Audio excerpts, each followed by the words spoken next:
He didn't growl, just sat behind the rusty kennel gate, watching an 8-year-old boy who had stopped believing in anything good.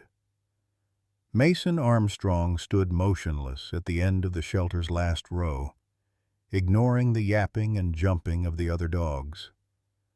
Something about this dog was different. His coat hung in uneven patches of sable and gray. One eye clouded like morning fog, the other amber and watching. Scars crossed his front legs like faded road maps. "This one's going tomorrow," the shelter worker said with practiced detachment. "Too many failed placements." Mason stepped closer, his small fingers reaching toward the metal gate. The German shepherd didn't move, didn't react, just watched with ancient eyes that seemed to understand something about suffering. That's when Mason saw it. A worn brass tag dangling from the frayed leather collar. The boy squinted, reading the faded engraving, "If you found me, someone still believes I matter." Why would a dog no one wanted still carry a message like that?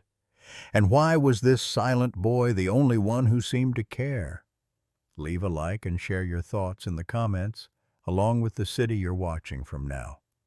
Let's continue with the story. Oak Ridge, Arizona simmered under the merciless June sun, a small desert town where cacti outnumbered people and everyone knew each other's business. Dust devils danced across empty lots, and heat rippled above the cracked asphalt of Main Street. It was the kind of place where secrets were supposed to be impossible. Yet somehow they thrived like desert plants, tough, persistent, and hiding their water deep inside. Mason Armstrong hadn't spoken a word in 6 months, not since the day his mother didn't come home from the bank. His therapist called it selective mutism brought on by severe trauma. But his father, Thomas, just called it heartbreaking. The boy's school pictures showed the transformation from a grinning kid with bright eyes to a solemn-faced child who communicated only through notes scribbled on a worn spiral pad or through drawings that grew increasingly darker each week. Thomas Armstrong carried his grief differently. A former Army sergeant with ramrod posture and disciplined habits, he channeled his pain into action, researching childhood trauma, attending support groups, and fighting the system that now questioned his ability to raise his son alone.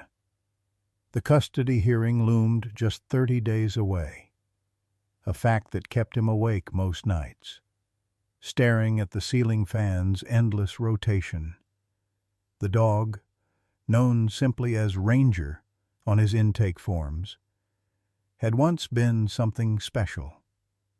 His personnel file, mostly redacted and sealed, indicated service with the K-9 unit of the Oak Ridge Police Department before being decommissioned after the incident. 3 failed adoptions later, he'd earned a reputation unpredictable with adults, damaged goods, a liability. What the file didn't mention was his gentle manner with children, or his uncanny ability to sense emotional distress. Sarah Morgan lived in a small adobe house on the outskirts of town, where the paved road surrendered to gravel and dirt. Few people visited. Fewer still knew of her connection to both the Armstrong family and the scarred dog at the shelter. Her home was filled with framed certificates in animal behavior and trauma response, and photographs of working dogs in tactical vests, all turned face down since the day of the hostage situation. Eleanor Whitaker, with her sensible shoes and clipboard full of checklists, had the power to determine Mason's future. She didn't want to separate a father and son, but her responsibility was to the child's welfare, not the father's heart. And Dr. Patricia Reynolds had suggested animal therapy as a last resort before more drastic interventions. Animal therapy has shown remarkable results in children with trauma-induced mutism, Dr. Reynolds explained, sliding a pamphlet across her desk toward Thomas. The shelter has several suitable candidates they've worked with before. Thomas Armstrong picked up the glossy trifold, his weathered hands incongruous against the cheerful photos of smiling children and friendly dogs. "Mason's never shown much interest in animals," he said, doubt evident in his voice. "Catherine was allergic, so we never had pets." Dr. Reynolds leaned forward, her silver-framed glasses catching the afternoon light. "Sometimes children who can't express themselves to people find it easier to connect with animals. There's no expectation of verbal response, no judgment." She tapped a finger on the pamphlet. "Just think about it. Mr. Armstrong, we're running out of conventional options." The following Saturday, Thomas guided his reluctant son through the sliding doors of the Oak Ridge County Animal Shelter. The smell hit them immediately, disinfectant barely masking the underlying scent of animals and anxiety. Mason's grip on his father's hand tightened. "Welcome to Second Chance Shelter," chirped a volunteer in a blue vest. "Are you folks looking to adopt today?" "Actually," Thomas cleared his throat, "we're here about the therapy animal program. Dr. Reynolds from Oak Ridge Family Services referred us." The volunteer's expression shifted to recognition. "Oh, you must be the Armstrongs. Marjorie is expecting you. She's our coordinator for the companion animal program." She led them down a hallway lined with bulletin boards covered in adoption success stories. Mason trailed behind, his eyes downcast, shoulders hunched beneath his red T-shirt. He carried his drawing pad clutched tightly to his chest like armor. Marjorie Hayes was a sturdy woman in her 50s with curly gray hair and hands that showed years of animal handling. She greeted them with a firm handshake and a direct gaze that assessed without prying. "Dr. Reynolds briefed me on your situation," she said, leading them toward the kennels. "We have several dogs that have worked with children before. Very gentle, good temperaments." She looked down at Mason with a kind smile. "Would you like to meet them, young man?" Mason gave no indication he'd heard her, his eyes fixed on the scuffed toes of his sneakers. The first dog was a golden retriever with a graying muzzle. "This is Buddy," Marjorie said. "He's worked with the reading program at the library. Kids read books to him." The dog wagged his tail hopefully, but Mason didn't look up. They moved on to a beagle mix, then a placid Labrador with each introduction. Mason remained disengaged, his body language closed and resistant. Thomas felt a familiar helplessness rising in his chest. Another failed intervention, another setback. "We have one more section," Marjorie said, her enthusiasm waning. "Though these aren't our usual therapy candidates." The back kennels were quieter, housing dogs with special needs or behavioral issues. Most backed away as they passed. Some barked defensively. Mason followed mechanically, still clutching his pad, until suddenly he stopped. At the end of the row, separated from the others, sat a German shepherd with battle-worn fur and mismatched eyes. Unlike the other dogs, he didn't bark or retreat. He simply watched. Mason took a step closer, then another. "Oh, that's not one of our therapy dogs," Marjorie said quickly. "That's Ranger. He's actually scheduled for—" She caught herself. "He's not available for the program." But Mason had already approached the kennel door, his small fingers gripping the chain link. For the first time that day, perhaps the first time in months, he seemed fully present. Thomas moved to his son's side. "What's his story?" he asked quietly. Marjorie hesitated. "Former police dog. He was injured in the line of duty. There were complications with his retraining. He's been adopted and returned 3 times for aggressive behavior toward adult males." She lowered her voice. "He's scheduled for euthanasia tomorrow. We've exhausted our options." Thomas watched his son, who was staring intently at something on the dog's collar. The German Shepherd remained still, its amber eye fixed on Mason with an intensity that should have been unsettling, but somehow wasn't. Mason suddenly fumbled for his notepad, flipping to a clean page. He scribbled something, then held it up for his father to read, "Please."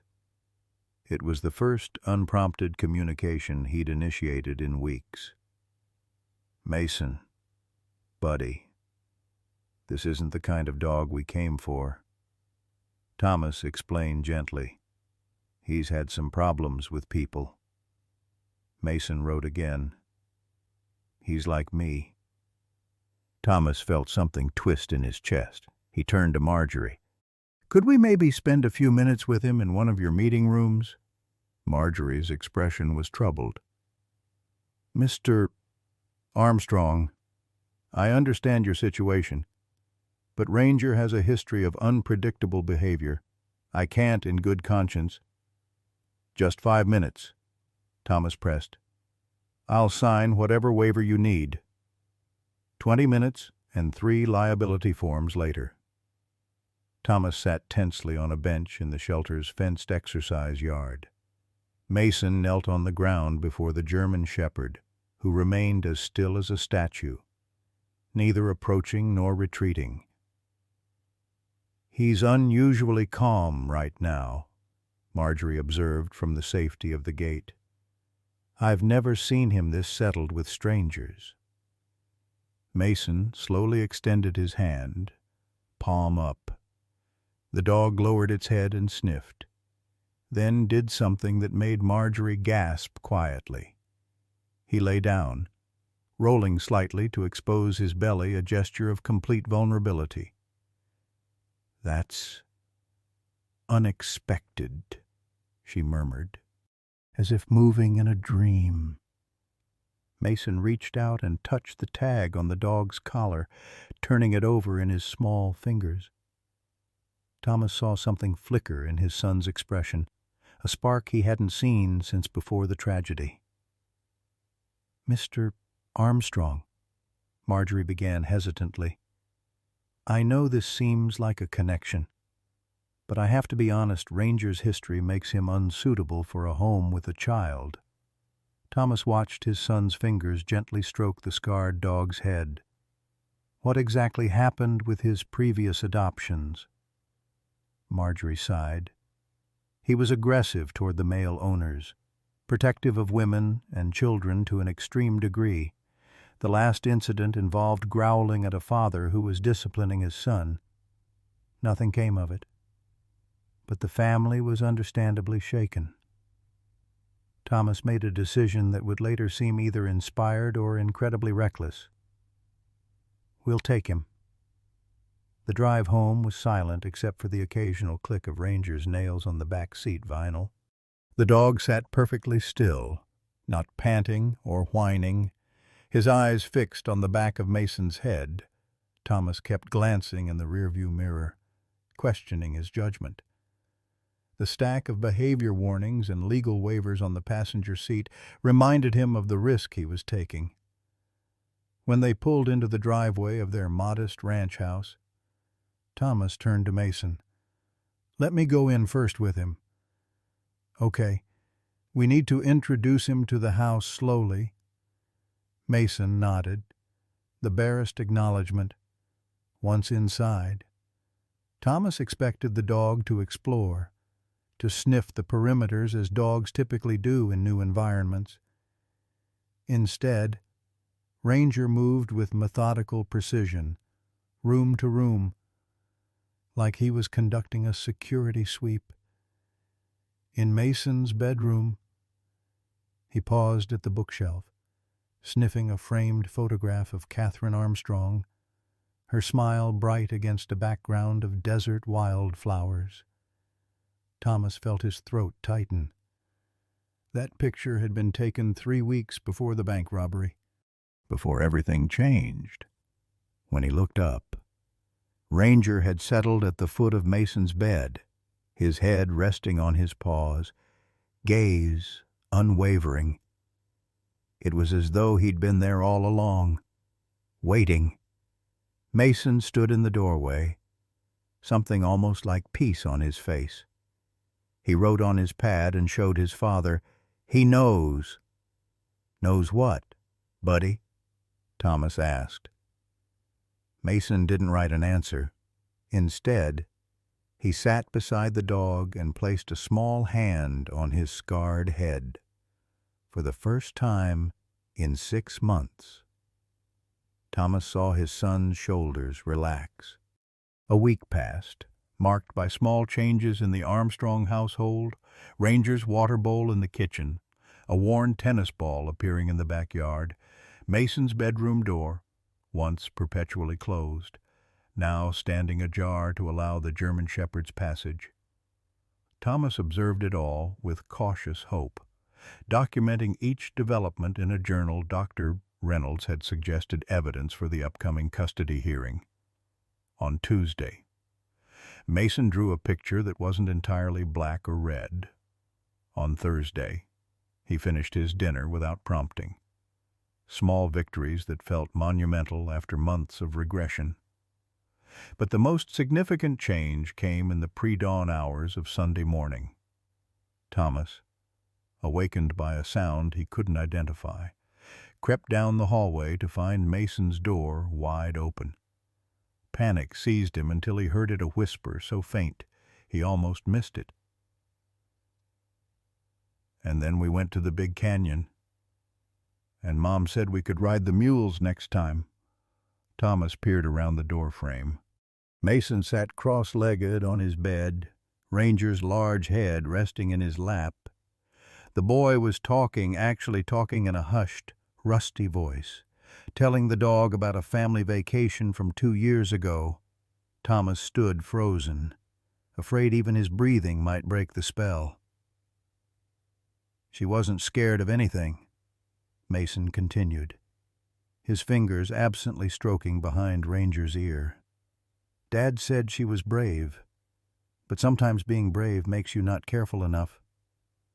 Thomas retreated silently to his room, where he sat on the edge of his bed and wept for the first words his son had spoken in 6 months, for the wife who would never hear them, and for the unbearable truth in a child's simple observation. The next morning, while Mason was in the shower, Thomas noticed something on the kitchen table, Ranger's collar, which the dog only wore during walks. Beside it lay Mason's notepad, open to a page, with a carefully traced outline of the brass tag. Thomas picked up the collar, turning the tag over in his fingers. There, worn but legible on the back, was an address, 1423 Saguaro Lane, Oak Ridge. Thomas felt a cold prickle along his spine. He knew that street on the outskirts of town, where the newer subdivisions gave way to older, more isolated properties. What he didn't know was why his son had traced this information, or why the dog had such specific identification. Before he could investigate further, the doorbell rang. Thomas hastily replaced the collar and went to answer, finding Eleanor Whitaker on his porch, clipboard in hand. "Mr. Armstrong," she greeted him with professional courtesy. "I hope I'm not interrupting your morning. I'm here for our scheduled home visit." Thomas silently cursed. He'd forgotten the appointment completely. "Of course, Ms. Whitaker," Please come in." Eleanor's sensible pumps clicked against the hardwood as she entered, her eyes sweeping the living room with practiced assessment. "I understand there's been a new addition to your household," she said, making a note on her clipboard. "Dr. Reynolds mentioned you'd adopted a companion animal." As if summoned, Ranger appeared in the hallway, his posture alert but not aggressive. Eleanor tensed visibly. "That's not what I was expecting," she said carefully. "Dr. Reynolds mentioned a therapy dog. This animal appears to be a former military or police canine." "Police," Thomas confirmed. "He's a retired canine officer. The shelter assured me he's been properly decommissioned and is suitable for home placement."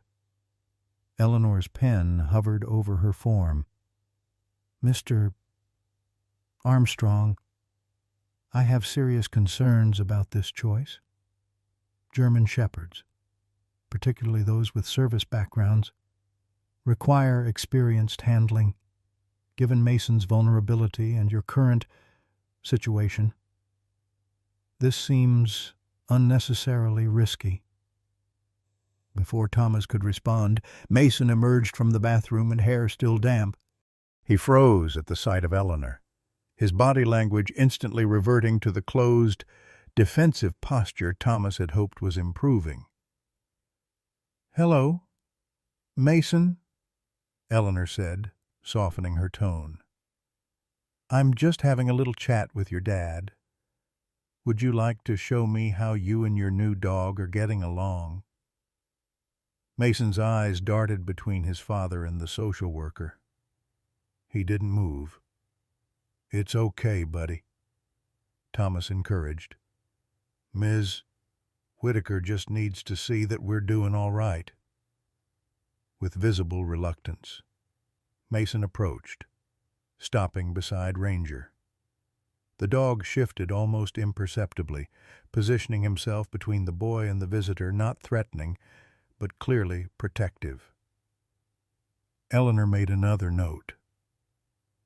"Has the animal shown any aggressive tendencies since you brought him home?" "His name is Ranger," Thomas said, trying to keep the defensiveness from his voice. "And no, he's been completely gentle, especially with Mason." "I see." Eleanor's tone suggested she saw more than Thomas might wish. "And the night terrors Dr. Reynolds reported, has the dog's presence affected those at all?" Thomas hesitated, unwilling to share the intimacy of what he'd witnessed that morning. "Mason's been sleeping better," he said carefully. "Fewer nightmares." Eleanor turned to Mason.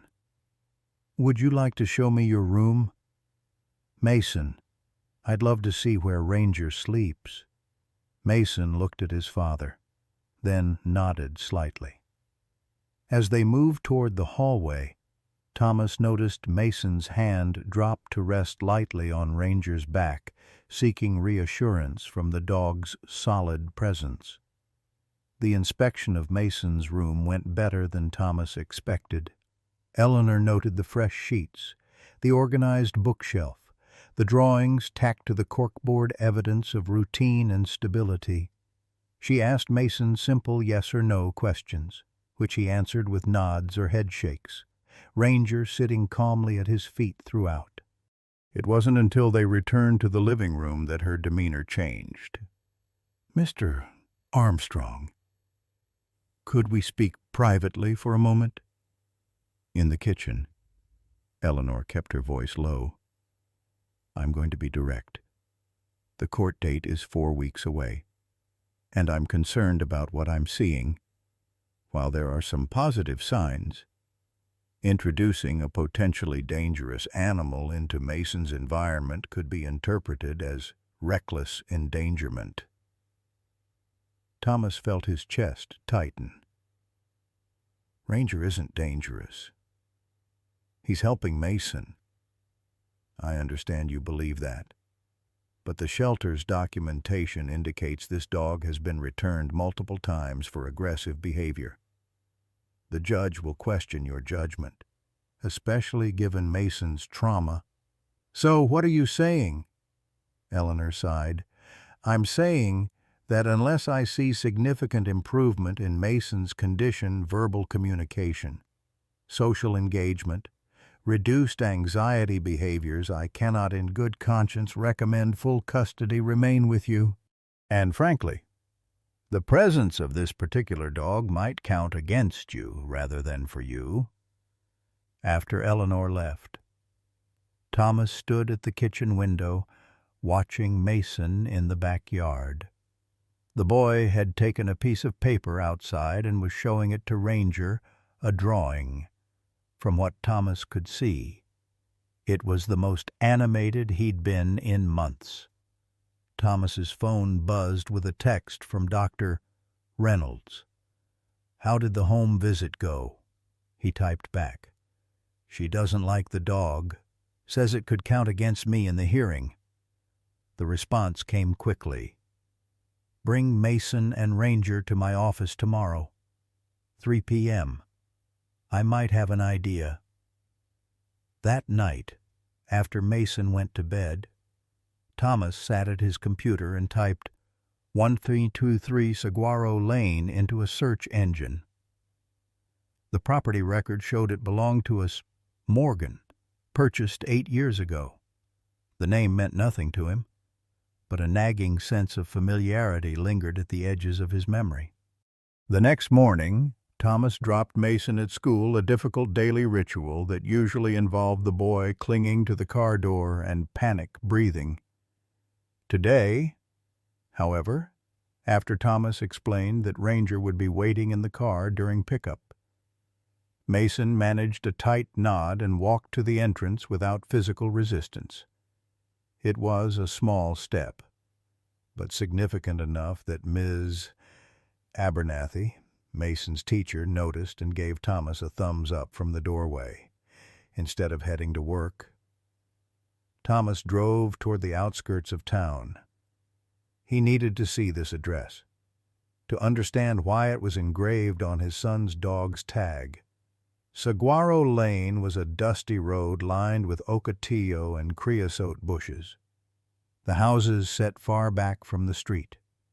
Number 1423 turned out to be a modest adobe home with a wraparound porch and carefully tended native garden. A silver Toyota Tacoma sat in the carport. Thomas parked across the street, observing. Nothing about the place seemed remarkable or threatening, yet his military instincts hummed with awareness.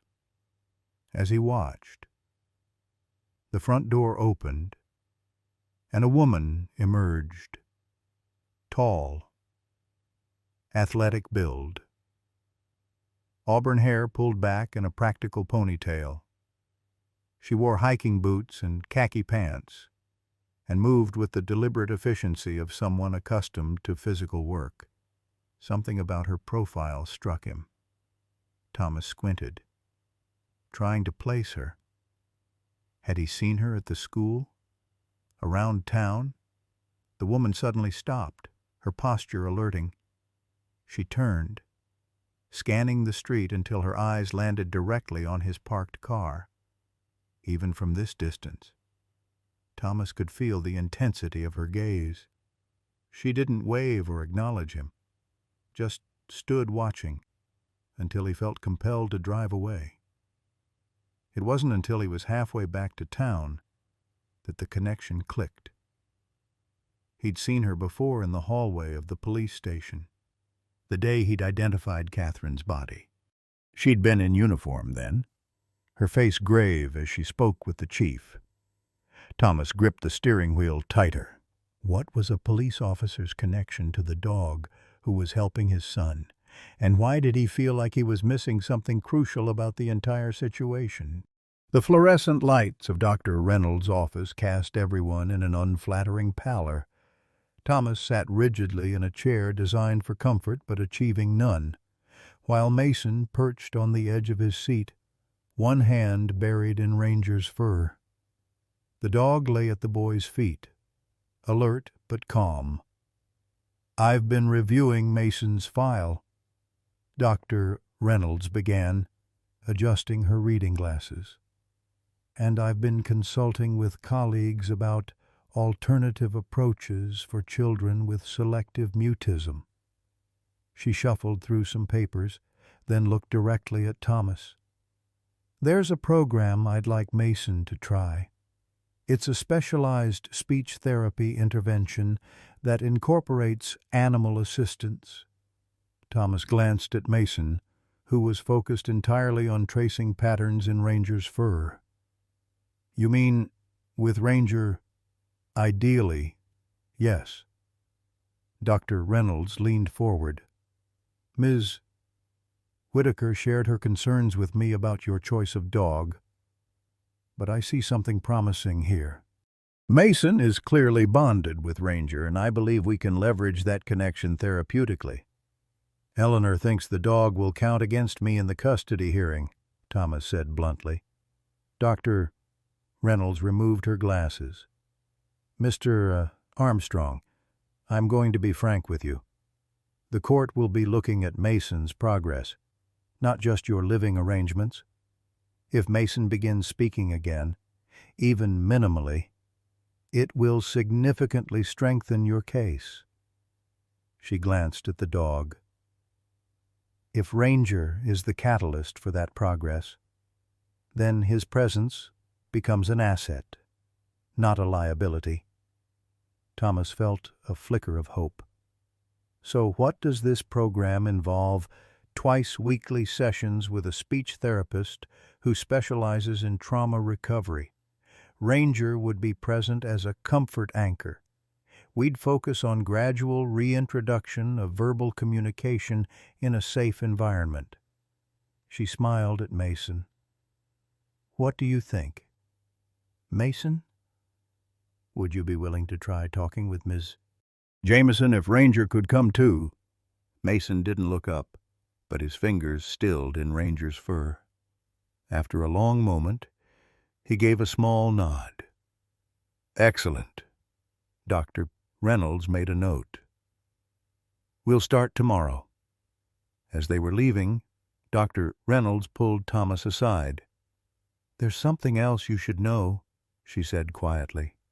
"I didn't select Ranger at random from the shelter. I specifically requested him for Mason." Thomas stared at her. "What? Why?" She hesitated.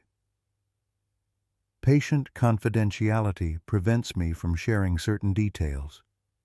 But let's just say I had reason to believe this particular dog might help your son in ways others couldn't. That's not good enough." Thomas felt his military bearing reassert itself. "My son's future is at stake. I need to understand what's happening." Dr. Reynolds sighed. "The connection is complicated. Mr. Armstrong, what matters is that it's working. Mason is responding to Ranger in ways he hasn't responded to any conventional therapy." "Does this have something to do with Sarah Morgan, 1423 Saguaro Lane?" The therapist's surprise was evident.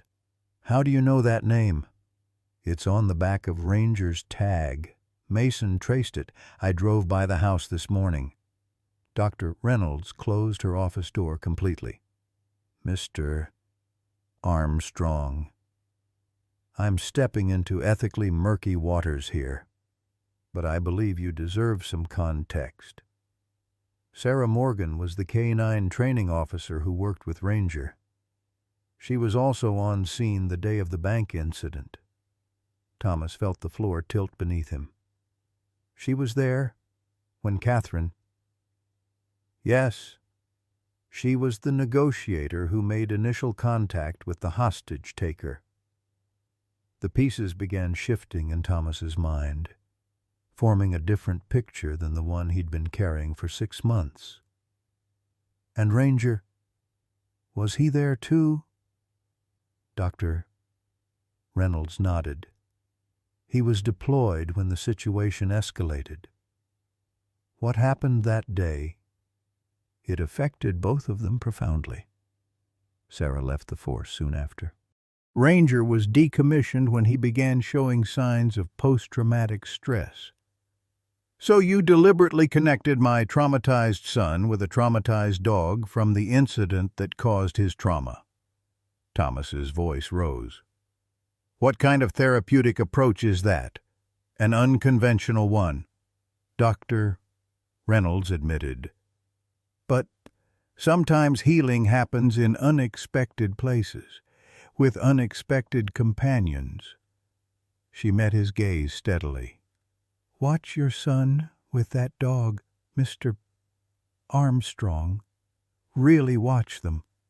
Then tell me I made a mistake. The next morning, as Thomas prepared Mason's lunch, a commotion from the front yard caught his attention. Through the kitchen window, he saw Mason standing rigid at the end of the driveway. His backpack dropped on the ground. 3 older boys surrounded him, their postures aggressively familiar to anyone who had ever witnessed schoolyard bullying. Thomas moved quickly toward the front door, but froze when he heard a low, threatening growl. Ranger, who had been lying on the porch, was now standing at Mason's side, his hackles raised, teeth bared in warning. The dog wasn't lunging or barking, just issuing a clear, unmistakable warning. The boys backed away, one of them spitting words Thomas couldn't hear before they retreated down the street. Mason remained motionless until they disappeared, then knelt beside Ranger, pressing his face into the dog's fur. Thomas stepped onto the porch. You okay, buddy? Mason nodded without looking up. Those boys bother you often. Another nod. Thomas sighed. I'll talk to the school. Mason finally turned. His expression panicked. He grabbed his notepad and scribbled frantically. No. Makes it worse. The familiar helplessness washed over Thomas, the knowledge that he couldn't protect his son from every cruelty, couldn't fix the world that had already broken him once. Okay, he said finally. But if it happens again, we need to tell someone. We need to tell. Mason pointed at Ranger, then wrote, He told them. That afternoon, after Mason's first session with the speech therapist, Thomas received an email that made his blood run cold. The custody hearing had been moved up no longer a month away, but just 14 days. Eleanor Whitaker had flagged concerns about Mason's home environment, specifically citing the introduction of a potentially dangerous animal with a history of aggressive behavior. Thomas read the email 3 times, each reading stoking a different emotion: fear, then anger, then a cold, clear determination. He would not lose his son. Not to a system that couldn't see the complex truth beneath the surface. Not to well-meaning professionals who reduced Mason's needs to checkboxes on a form. He called Dr. Reynolds immediately. I need everything you have on Ranger, he said without preamble. Training records, incident reports, whatever exists. If I'm going to convince a judge this dog belongs with Mason, I need facts, not therapeutic theories. Mr. Armstrong, those records are confidential police department files. Then tell me who can access them. The hearing's been moved up 2 weeks. I need ammunition. There was a long pause before she answered. You'd need to speak with Sarah Morgan. She'd have the training records, at least. The incident reports would require a formal request to the department. After hanging up, Thomas found Mason in the backyard with Ranger. The boy was reading aloud from a book about dinosaurs, his voice so soft it was barely audible, but unmistakably there. Thomas watched silently from the kitchen window, unwilling to interrupt this fragile new behavior. When Mason finished a page, Ranger nudged the boy's hand with his nose, as if encouraging him to continue. The gesture was so deliberate, so unlike typical dog behavior, that Thomas felt a chill run down his spine. It was almost as if He shook his head, dismissing the fanciful thought. Ranger was an exceptionally well-trained dog, nothing more. His apparent understanding was simply the result of sophisticated police training. Later that evening, while Mason was in the shower, Thomas received a text from a number he didn't recognize. "Leave it alone. Armstrong. Some doors shouldn't be reopened." A cold weight settled in his stomach. Someone was watching them, aware of his inquiries. But who and why warn him off? The next day, Thomas called in sick to the construction company where he'd been working since his discharge from the Army. Instead of going to work, he drove Mason to school, waited until the boy was safely inside, then headed straight for the Oak Ridge Police Department. The desk sergeant was a heavy-set man with a salt-and-pepper mustache and tired eyes. His nameplate read, Hargrove. "I need to see the incident report from the First National Bank robbery," Thomas stated.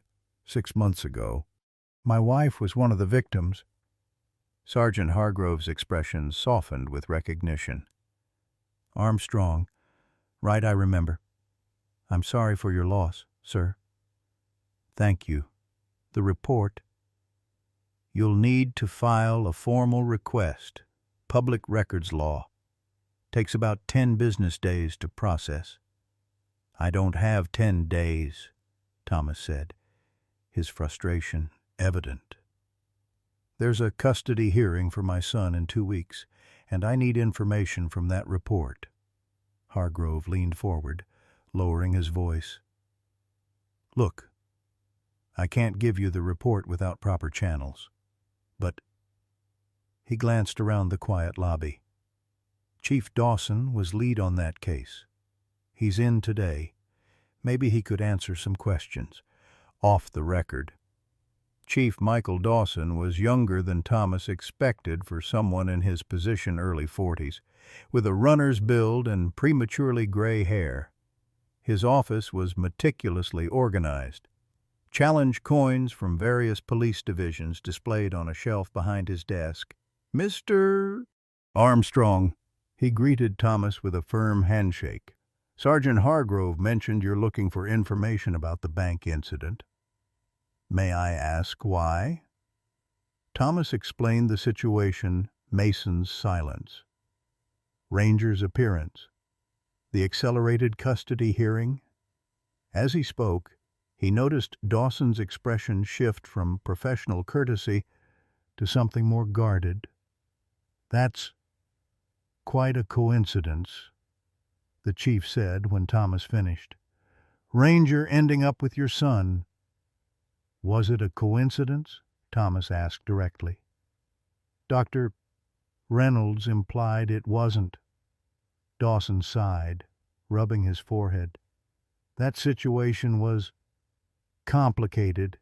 The negotiator, Officer Morgan, had a special connection with her K-9 partner. Some said they could almost read each other's minds." He gave a small, uncomfortable laugh. "Obviously an exaggeration, but they were an exceptional team." "What happened that day?" Thomas pressed.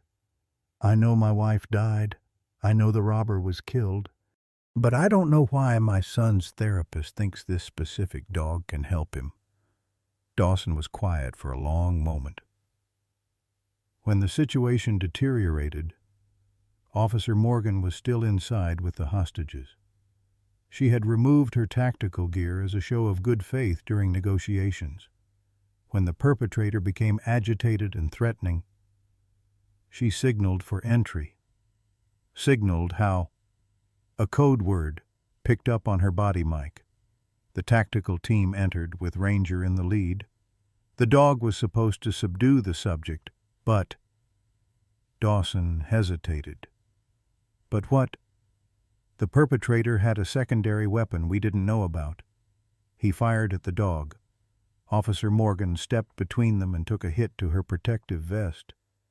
In the chaos, your wife tried to help another hostage and was shot." Dawson met Thomas's eyes directly. The dog reached the shooter seconds too late. Thomas felt numb. So Ranger failed. No, Dawson said firmly. The intelligence failed. The plan failed. Ranger did exactly what he was trained to do, but by then it was too late for some of the hostages. And Sarah Morgan, she survived. Physically, yes. Resigned from the force a month later. The incident broke something in her. Dawson's gaze was steady. Broke something in the dog, too. He wouldn't work with another handler. Became unpredictably aggressive toward certain men. Department protocol would normally require euthanasia for a canine that can't be rehabilitated, but Morgan fought for him. Took him home herself for a while. When that didn't work out, she arranged for him to go to the shelter with specific adoption parameters. Thomas absorbed this information slowly. So, when Dr. Reynolds selected Ranger for Mason, she was following Morgan's plan, Dawson finished. Sarah believed the dog could help someone who'd been traumatized. Because he understood trauma himself, he shook his head slightly. Unorthodox as hell. But Morgan was always thinking outside normal parameters. As Thomas drove home, his mind was a storm of conflicting emotions. Anger at having been manipulated, however well-intentioned. Grief refreshed by new details of Catherine's final moments. And beneath it all, a grudging appreciation for the complicated chain of events that had brought Ranger to Mason. He was so distracted that he almost missed the small figure walking along the roadside Mason, with Ranger trotting beside him. No leash in sight. Thomas slammed on the brakes, pulling onto the shoulder. "Mason!" he shouted, leaping from the car. "What are you doing out here? You're supposed to be in school."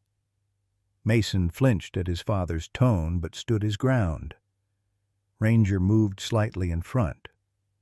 Not aggressive, but protective. "I got a call from the school 2 hours ago," Thomas continued, trying to modulate his voice. "They said you never arrived this morning. I've been looking everywhere." Mason pulled out his notepad and wrote quickly, "Following Ranger." "Following Mason. You can't just wander off. Do you have any idea how worried I was?" The boy wrote again. "Ranger wanted to show me something." Thomas felt a headache building behind his eyes. "Buddy, dogs don't want to show people things. That's not how it works." Mason's expression turned stubborn. He wrote, "This one does." Thomas sighed, squatting to eye level with his son. "Where were you going?" Mason pointed down the road, in the direction of the outskirts of town, toward Saguaro Lane. Thomas realized, "You were going to Sarah Morgan's house, weren't you?" he asked quietly. Mason's eyes widened in surprise. He nodded. "How do you know about her?" The boy hesitated, then wrote, "Ranger told me." Thomas felt a surge of frustration. "Mason, I know you and Ranger have a special bond, but dogs can't talk. You need to understand that." Mason shook his head vehemently, then wrote with forceful strokes, "Not with words, with pictures." "Pictures?" Mason nodded emphatically, then scribbled again, "In my head, when I touch his tag." Thomas stared at his son, torn between concern that Mason was developing delusions and the unsettling sensation that there might be something to his claim, something beyond rational explanation. "Let's go home," he said finally. "We can talk about this later." But Mason planted his feet, shaking his head. He wrote, "Need to see her. She knows what happened to Mom." Thomas felt a chill that had nothing to do with the desert breeze. "What do you mean? What does she know?" Mason's face scrunched in frustration at the limitations of written communication. He wrote, crossed out, rewrote, finally settling on Mom's last words. Thomas knelt fully now, gripping his son's shoulders gently. "Mason, how could you possibly know that—" The boy pointed at Ranger, who sat watching them both with his mismatched eyes, eerily intelligent and focused. "He was there," Mason wrote. "With Mom at the end." 2 days later, Thomas sat in Dr. G. Reynolds' office again, this time without Mason.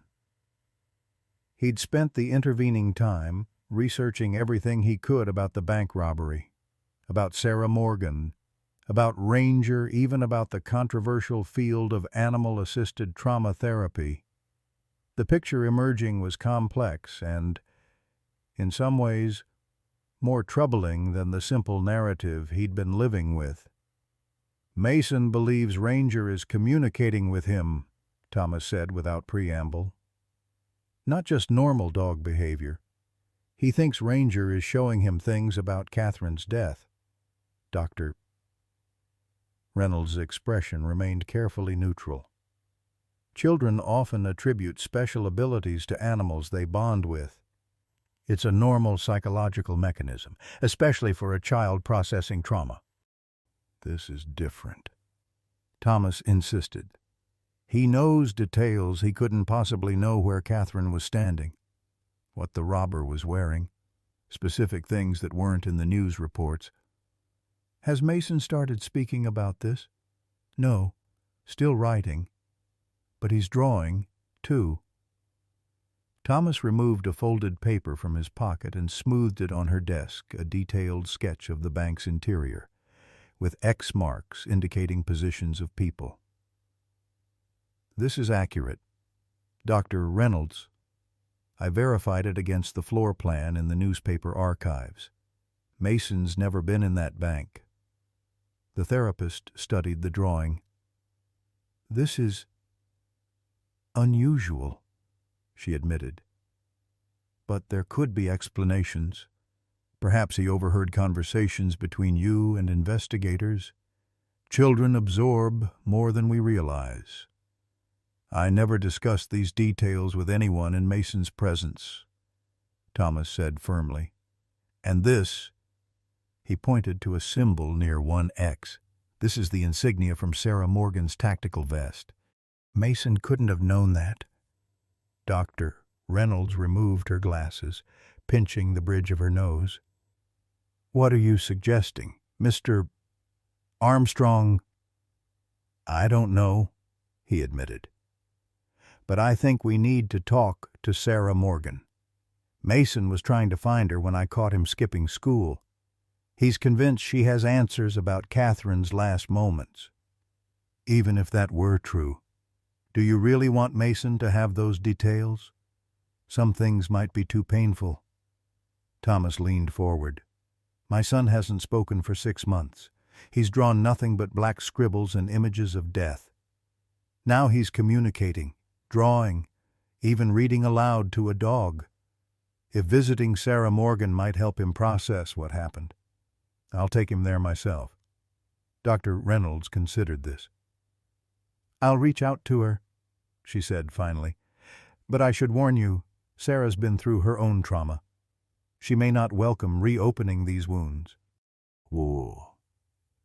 That evening, Thomas received another text from the unknown number. "Mason needs to see me. Bring him tomorrow, 2 p.m. Beneath it was an address, Form 1423, Saguaro Lane.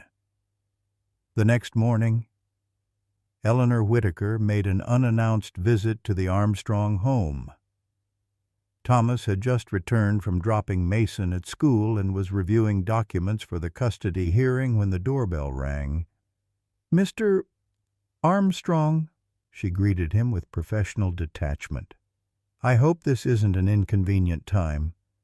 "It's unexpected," he replied, letting her in. "Is everything all right?"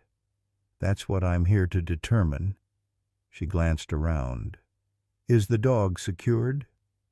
"Ranger's in the backyard," Thomas said, gesturing toward the kitchen window where the German shepherd could be seen lying in a patch of shade.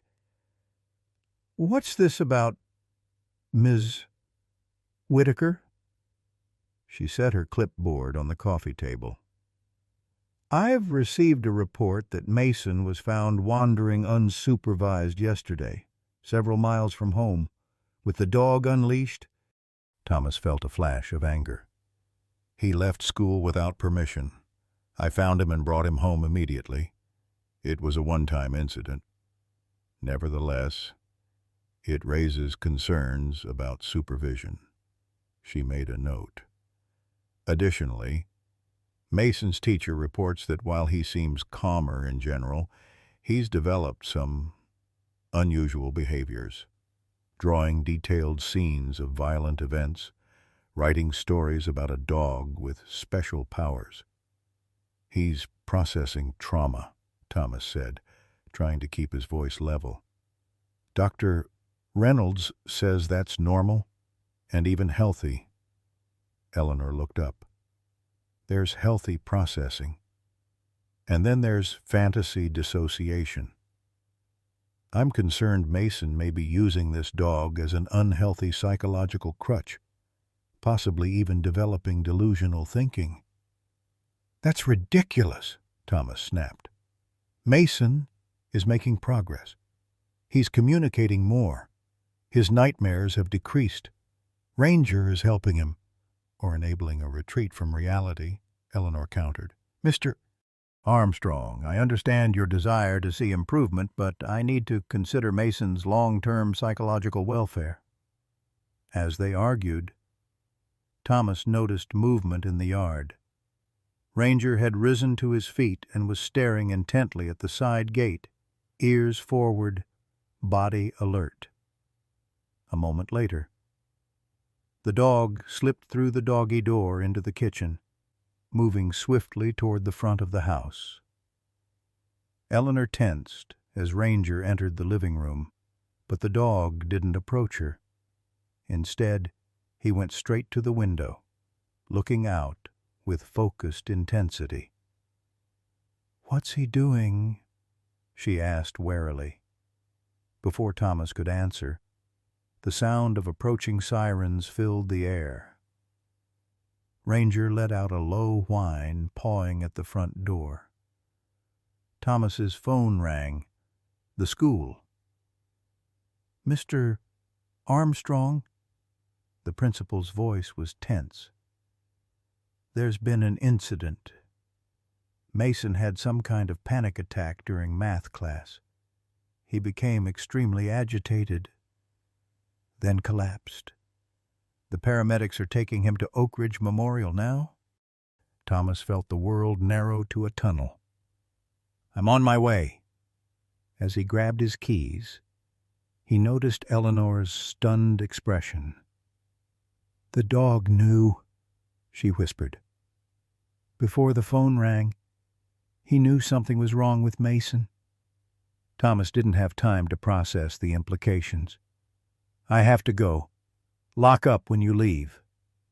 He raced to his truck, Ranger leaping in behind him without invitation. As they sped toward the hospital, Thomas glanced at the German shepherd sitting tensely in the passenger seat. "You really do know, don't you?" he murmured. "Somehow, you know." The emergency room of Oak Ridge Memorial Hospital buzzed with the controlled chaos typical of small-town medical facilities busy enough to feel urgent, small enough that the staff greeted Thomas by name as he rushed through the automatic doors. Ranger trotted at his heels, ignoring the startled looks and protests of hospital personnel. "Sir, you can't bring a dog in here," a nurse called, stepping from behind the reception desk. Thomas barely slowed. "My son, Mason Armstrong. They just brought him in by ambulance. Pediatric assessment, room 3, the nurse replied, glancing nervously at Ranger. "But the dog absolutely cannot." Thomas was already moving down the hallway, Ranger keeping perfect pace. They found Mason on a gurney, pale and small beneath the harsh fluorescent lights. A young doctor was checking his vital signs while a nurse attached monitoring equipment. "Dad," Mason's voice, thin but audible, cut through the medical jargon. Thomas froze, momentarily stunned by the sound of his son's voice addressing him directly for the first time in 6 months. Then he was at the bedside, one hand clasping Mason's, the other instinctively reaching to smooth back the boy's hair. "I'm here, buddy. You're okay." Mason's eyes were wide with urgency. "Ranger knew. He told me something bad was coming." The doctor looked up, confusion crossing his features. "Your son's been talking since he arrived. Is that normal?" "No," Thomas said, his voice thick. "It's not." "Dad," Mason tugged at his hand, "we have to go to Sarah's house. Right now. Ranger says it's time." The doctor cleared his throat. "Mr. Armstrong, your son appears to have experienced an acute anxiety attack. His vitals have stabilized, but I'd like to run some tests before releasing him." "Tests for what?" Thomas asked, not taking his eyes off Mason. "Given the history in his chart and this sudden behavioral change, I want to rule out any neurological issues. Seizures can sometimes present with altered mental status, personality changes." "I'm not crazy," Mason interrupted, his voice stronger. "And I didn't have a seizure. I remembered something important." He turned to his father, gripping his hand with surprising strength. "Dad, we have to go now, before it's too late." Thomas hesitated, torn between medical caution and the magnetic pull of his son's sudden urgency. Ranger, who had been sitting quietly beside the gurney, now stood and issued a single, sharp bark, the first sound Thomas had ever heard him make. The doctor stepped back, startled. "That dog shouldn't be in here." "He goes where Mason goes," Thomas said, making a decision. "Doctor, I appreciate your concern, but I'm going to decline further testing right now. My son is talking for the first time in half a year. That's what matters to me." "Mr. Armstrong, I strongly advise—" "I'll sign whatever waiver you need," Thomas interrupted. "But we're leaving." 20 minutes and several forms later, Thomas guided Mason toward the hospital exit, Ranger leading the way with purposeful strides. As they reached the parking lot, Thomas's phone rang Eleanor Whitaker. "Not now," he muttered, silencing the call. In the truck, Mason sat between Thomas and Ranger, unusually animated. "She's waiting for us," he said.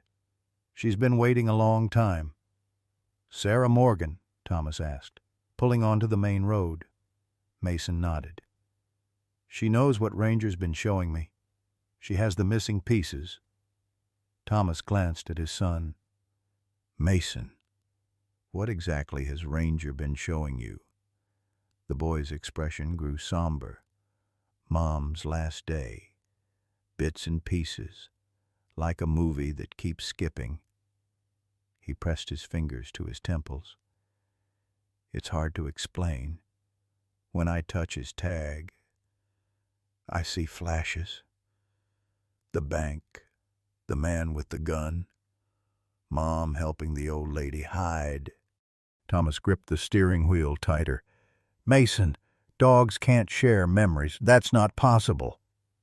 "This one can," Mason said with absolute certainty. Sarah will explain. She knows.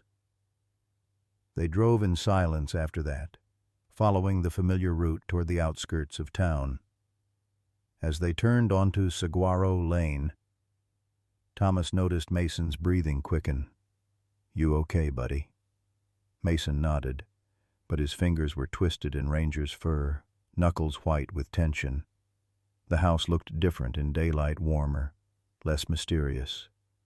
Terracotta pots lined the porch steps, filled with desert wildflowers.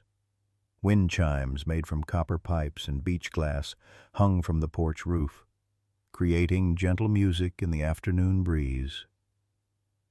As Thomas parked, the front door opened. Sarah Morgan stepped onto the porch, arms crossed over her chest, her posture broadcasting wary alertness. She wore faded jeans and a simple blue button-down, her auburn hair loose around her shoulders. Up close, Thomas could see the fine lines around her eyes, the subtle tension in her jaw. "You're late," she called as they approached. "Hospital delay," Thomas replied. "Mason had some kind of episode at school." Sarah's gaze shifted to the boy, softening. "You remembered, didn't you?" she asked quietly. Mason nodded. "Not everything, just pieces." "That's how it starts," she said, then looked at Thomas. "You should have brought him to me sooner."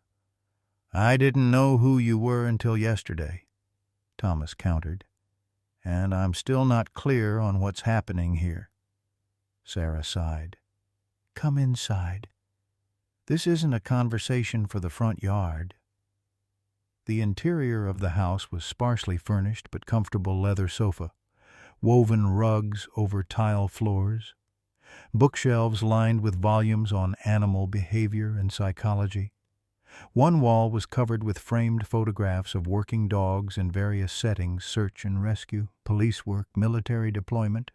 Ranger moved through the space with familiar ease, settling on a worn cushion near the fireplace as if he'd done so 100 times before. "He remembers," Sarah said, watching the dog. "They never forget a safe place." Thomas remained standing, keeping Mason close. "I think it's time for some straight answers. Why did you arrange for my son to adopt your former canine partner? What's this connection Mason thinks they have?" Sarah gestured toward the sofa. "Please, sit. This is complicated." When they were settled, she continued. "First, let me be clear. I didn't arrange anything. I gave Ranger to the shelter with specific instructions about the kind of home he needed. Dr. Reynolds made the connection independently." "That seems like an unlikely coincidence," Thomas said skeptically. "In a town this size, not really." Sarah ran a hand through her hair. "But you're right that there's more to it. Ranger was different after the bank incident. Changed. The department psychologist called it canine PTSD, said he wasn't fit for service anymore. So they discarded him," Thomas said bitterly. "They wanted to euthanize him." Sarah corrected. "Standard protocol for a canine that can't be rehomed or repurposed. I couldn't let that happen." She looked at Mason. "He tried to save your mother. You know, took a bullet meant for her." Mason nodded solemnly. "I saw it. When I touch his tag." Sarah's eyes widened slightly. "You're actually seeing specific memories, not just feelings or impressions." "Like watching through his eyes," Mason confirmed. "But jumbled up? Some parts are missing." Sarah turned to Thomas, her expression grave. "Mr. Armstrong, what your son is describing is rare, but documented in certain trauma cases. The psychiatric literature calls it shared consciousness syndrome, a form of empathic bonding that can occur between trauma survivors. Thomas shook his head in disbelief. You're saying my 8-year-old son is reading a dog's mind? I'm saying they experienced the same traumatic event, and now they're processing it together. Sarah replied evenly. It's not supernatural. It's neurobiology. Extreme stress changes brain chemistry, creates new neural pathways. In rare cases, particularly with children and animals, those pathways can align. That sounds like pseudoscience, Thomas objected. Maybe, Sarah acknowledged. But it doesn't change what's happening. Mason is accessing fragments of that day through his connection with Ranger. And it's helping him heal. She leaned forward. Your son is talking again. Mr. Armstrong, does the mechanism really matter? Before Thomas could respond, Mason spoke up. I need to see the rest, he said quietly. I need to know what happened to Mom at the end. Sarah's expression softened. Are you sure, Mason? Those memories aren't easy to carry. The boy nodded. I'm ready? Wait, Thomas interjected. I don't understand what's happening here. What are you proposing to do? Sarah stood, moving to a cabinet near the fireplace. I've been working with trauma-affected animals for years. Mr. Armstrong, sometimes, to help them process and move forward. They need to revisit the traumatic event in a controlled, safe environment. She removed something from the drawer, a small wooden box with a brass clasp. For Ranger, that means confronting what happened at the bank. And you want my son to go through this too? Thomas asked incredulously. Your son is already going through it. Sarah replied, the difference is, now he'll have guidance, context, the complete picture, instead of frightening fragments. She opened the box, revealing a brass key and what looked like a police badge. These were recovered from the scene. They carry strong sensory memories for Ranger. Mason was already reaching for the box. I'm not afraid, Dad, he said. I need to know. Thomas felt control of the situation slipping away. This is crazy. We should leave. If you take him now, Sarah said quietly. The fragments will continue. The nightmares, the flashbacks.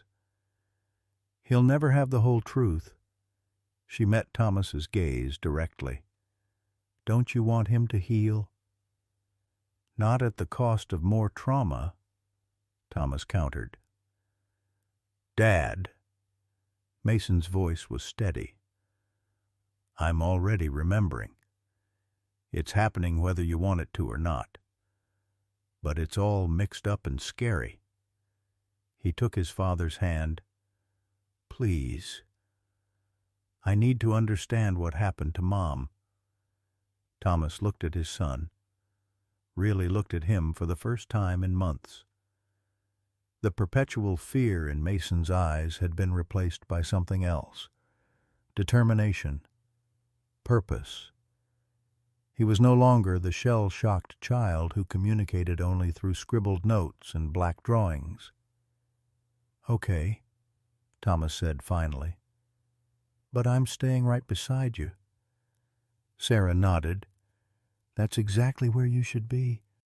And he arranged them in the center of the room, Mason sitting cross-legged on a cushion, Ranger lying beside him, Thomas and Sarah forming a protective circle around them.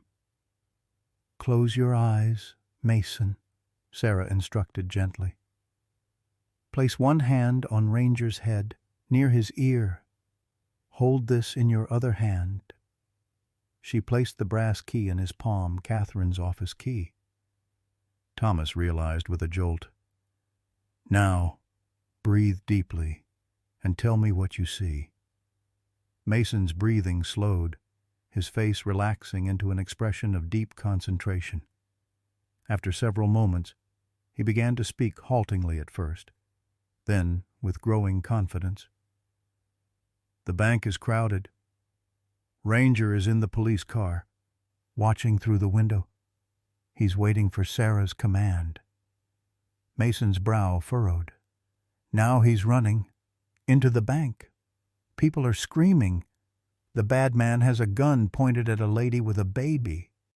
Thomas felt his throat tighten as Mason described the scene details he'd never shared with his son, some he hadn't even known himself. The boy's voice remained steady, detached, as if reading from an invisible script. Mom is helping an old woman hide behind the counter. The bad man sees her. He's angry. Mason's breathing quickened. Ranger is running faster. Sarah is shouting something. The bad man turns the gun toward Mom. Thomas reached for his son's hand, but Sarah shook her head in warning, mouthing, "Let him finish." Ranger jumps. The bad man shoots. Ranger falls. Mason's voice caught. Mom runs to help Ranger. She's a nurse. She always helps. Tears began streaming down the boy's face, though his eyes remained closed. The bad man shoots again. Mom falls. Ranger tries to get up, to reach her. He crawls to her side. Thomas felt tears on his own cheeks now, the pain of that day fresh and raw. Mom is looking at Ranger, Mason continued, his voice barely a whisper now. She touches his head. She says. His eyes flew open, meeting his father's gaze. She says, "Tell Thomas and Mason I love them. Tell them it's not their fault." A sob escaped Thomas's throat. "Catherine," he whispered. "Ranger stayed with her," Mason said, fully present now, tears flowing freely. "He protected her body until the police came. He wouldn't leave her. He promised." Thomas gathered his son into his arms, holding him tightly as they both wept, not the broken, desperate tears of ongoing trauma, but the cleansing tears of truth finally faced and accepted. Sarah knelt beside them, one hand on Ranger's head. "Your wife was a hero that day," she said softly. "She helped 3 people hide from the gunman before he noticed her. She saved a child's life." "How do you know that?" Thomas asked through his tears. "Because I was there," Sarah replied. "I was the negotiator. I spoke with her briefly before everything went wrong." She looked down at Ranger. "And because he showed me, just like he showed Mason." As the sun began to set outside, casting long shadows across the adobe walls, Mason finally stirred in his father's embrace.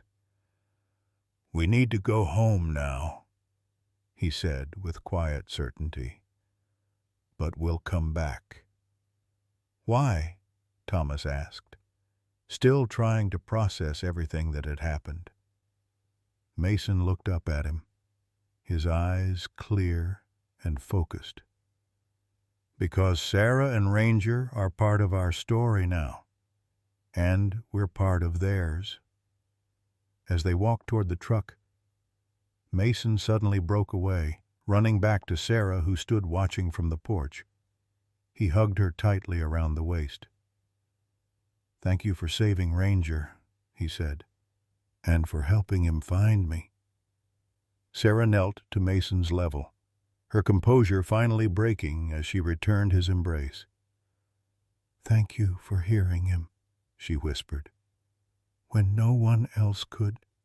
The Oak Ridge Community Center had stood at the heart of Main Street since 1953, its brick facade and white columns a testament to small-town permanence. Inside, the wood-paneled meeting hall smelled of furniture polish and coffee, the rows of folding chairs filling rapidly as residents filed in for the emergency town council meeting. The agenda, posted on the bulletin board outside, contained a single item: discussion and vote on proposed dangerous dog ordinance. Thomas sat in the back row, Mason beside him, their shoulders touching. Ranger lay at their feet, seemingly oblivious to the tension that filled the room. In the 3 days since their visit to Sarah Morgan's house, Mason had continued speaking not fluently, and often with long pauses, but speaking nonetheless. Dr. Reynolds had called it a breakthrough. Eleanor Whitaker had called it a positive development that requires further assessment. Mayor Jenkins, a retired hardware store owner with an impressive mustache and a fondness for parliamentary procedure, called the meeting to order with 3 sharp raps of his gavel. "Folks, we're here tonight to address concerns raised by several citizens regarding dangerous animals within town limits," he announced. "Specifically, there's been a proposal to enact stricter regulations on certain breeds and animals with history of aggressive behavior." Thomas felt Mason tense beside him. He placed a reassuring hand on his son's shoulder. "Before we begin discussion," the mayor continued, "I'd like to remind everyone that this is a civil forum. We will maintain order and respect for differing viewpoints." He nodded to a woman in the front row. "Mrs. Pemberton, as the primary petitioner, would you like to present your position?" Gladys Pemberton rose, clutching a folder of papers. In her mid-60s, with carefully coiffed silver hair and a floral blouse buttoned to the throat, she projected an air of moral certainty. "Thank you, Mayor Jenkins," she began. "As many of you know, my grandchildren visit me regularly. Last week, while walking them to the park, we encountered a man with a large German shepherd, a police dog. I was told later the animal growled at my grandson when he approached. Murmurs rippled through the audience. Upon investigation," Mrs. Pemberton continued, "I discovered this dog has a documented history of aggression, has been returned to the shelter multiple times, and most disturbing of all, was involved in the tragic bank incident 6 months ago." She looked directly at Thomas. "While I sympathize with Mr. Armstrong's situation, I cannot in good conscience remain silent when a dangerous animal lives in our neighborhood, particularly one in a home with a vulnerable child." Mayor Jenkins nodded.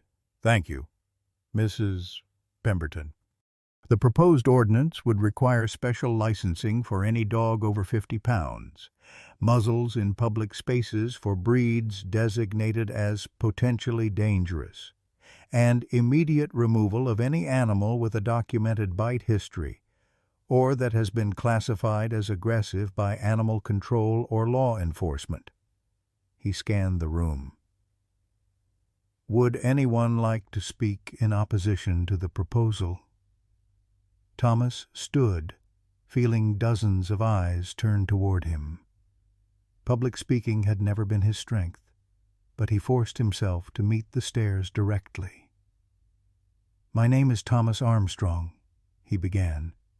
"Many of you know me, or knew my late wife. Catherine?" He paused, gathering his thoughts.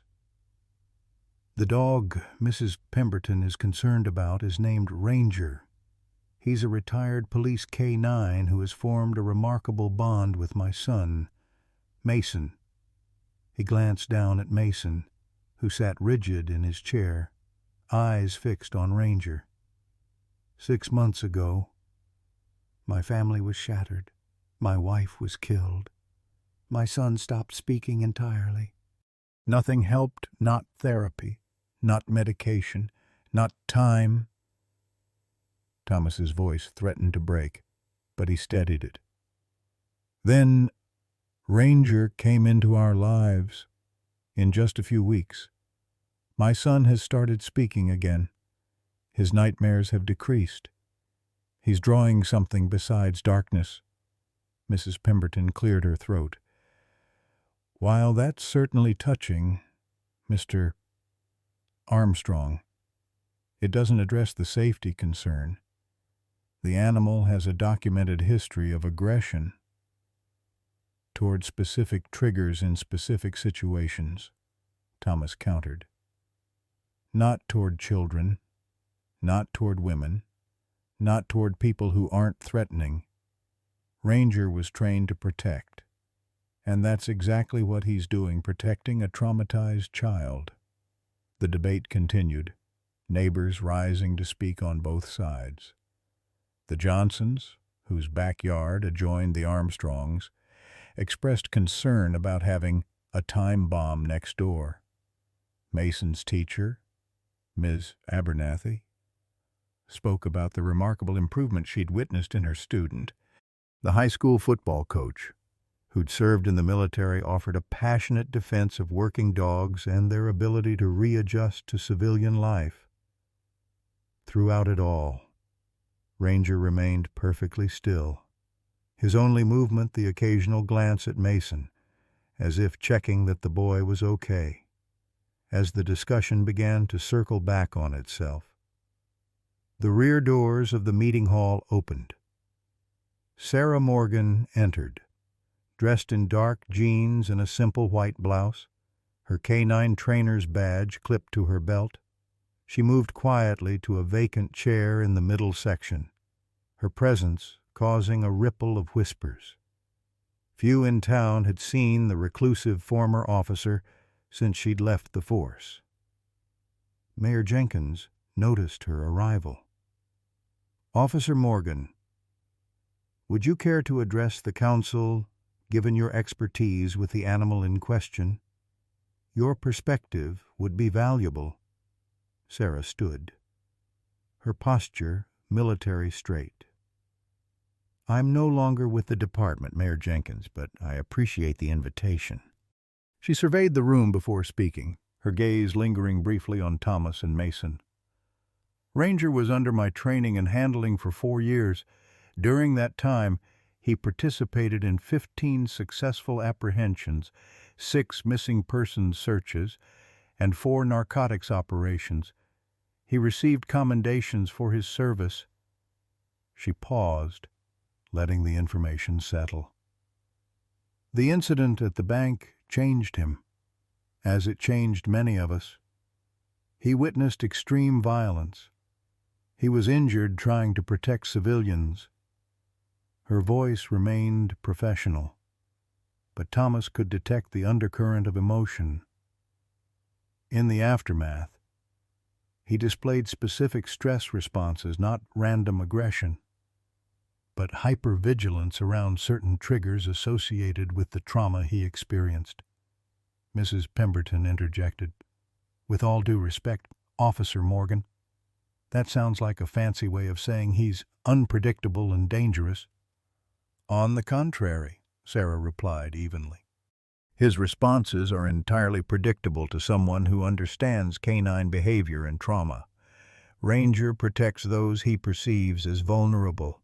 He reacts defensively to males who display specific threatening behaviors." She met Mrs. Pemberton's gaze directly.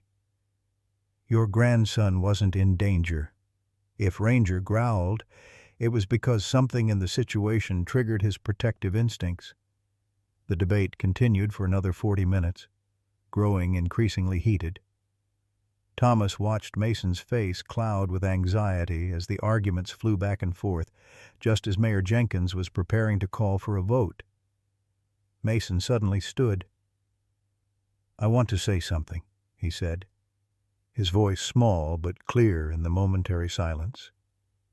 Mayor Jenkins blinked in surprise. "Of course, young man. The floor is yours." Mason took a deep breath, his hands trembling slightly. "Ranger saved me," he said simply. "After Mom died, I couldn't talk. I was scared all the time. I had nightmares every night." He glanced down at the dog, who had risen to stand beside him. "Ranger understands what that feels like. He was hurt trying to save my mom. He has nightmares, too." The room had gone completely silent, every adult present seemingly transfixed by the soft-spoken boy. "He's not dangerous," Mason continued. "He's brave and good and sad. Like me."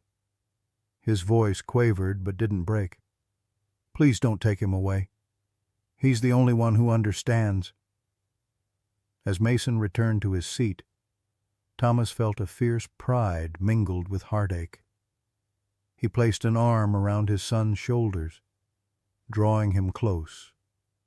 Mayor Jenkins cleared his throat, visibly moved. "Thank you, Mason. That was very brave." He surveyed the room. "I think we've heard sufficient testimony to proceed to a vote." But before he could continue, a commotion near the back of the hall drew everyone's attention. Ranger had suddenly collapsed, his body slumping to the floor with a heavy thud. "Ranger!" Mason cried, dropping to his knees beside the dog. Thomas knelt next to them, panic rising as he observed Ranger's labored breathing and unfocused gaze. The dog's body trembled, a pained whine escaping his throat. "Something's wrong," Thomas called out. "He needs a vet." Sarah was beside them in an instant, her hands moving with practiced efficiency over Ranger's body. When she reached his abdomen, the dog yelped sharply. "Internal bleeding," she said grimly. "Probably from his old injuries. He needs emergency surgery." She looked up at Thomas. "Oak Ridge Animal Hospital is 10 minutes away." Thomas scooped Ranger into his arms, the dog's substantial weight straining his muscles. Mason hovered anxiously at his side as they rushed toward the exit. To his surprise, several townspeople moved to help the football coach holding doors open. Ms. Abernathy offering to drive them in her SUV, even Mayor Jenkins calling ahead to alert the veterinary hospital. The ride to the animal hospital passed in a blur of fear and silent prayers. Mason kept his hand on Ranger's head, whispering words of comfort that Thomas couldn't quite hear. Sarah followed in her own vehicle, her headlights steady in the rearview mirror. At the hospital, a team of veterinary staff rushed Ranger into an examination room. The lead veterinarian, Dr. Marquez, emerged 15 minutes later, her expression grave. "Ranger has suffered a rupture of an old internal wound," she explained. "There's significant bleeding in his abdominal cavity. He needs immediate surgery." "Do it," Thomas said without hesitation. "Dr." Marquez hesitated. "Mr. Armstrong, I should be clear, this is a complex procedure with no guarantee of success, and the cost will be substantial, probably upwards of $5,000. Thomas felt the blood drain from his face. After Catherine's funeral expenses and months of reduced work hours to care for Mason, his savings were nearly depleted. The custody battle had required legal fees he could barely afford. $5,000 might as well have been $5 million. He began, then faltered, unable to find the words to tell Mason they couldn't afford to save his dog. "I'll cover it," Sarah said suddenly, stepping forward. "Whatever the cost." Thomas turned to her in surprise. "Sarah, I can't let you—" "Yes, you can," she interrupted firmly. "He was my partner before he was Mason's friend. This is my responsibility." "Absolutely not," Thomas said, pride stiffening his spine. "I'll figure something out. A payment plan? A loan?" As they argued, Mason stood silently between them, his face pale with fear and grief.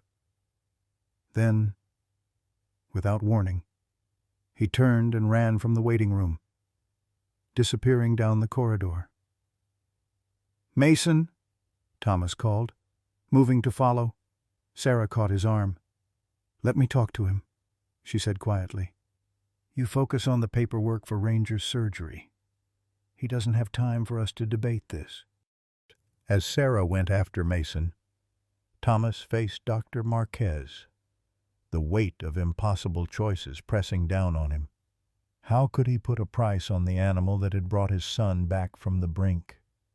Yet how could he spend money he didn't have, knowing the custody hearing loomed just days away? "We'll do the surgery," he said finally, voice rough with emotion. "I'll figure out the payment somehow."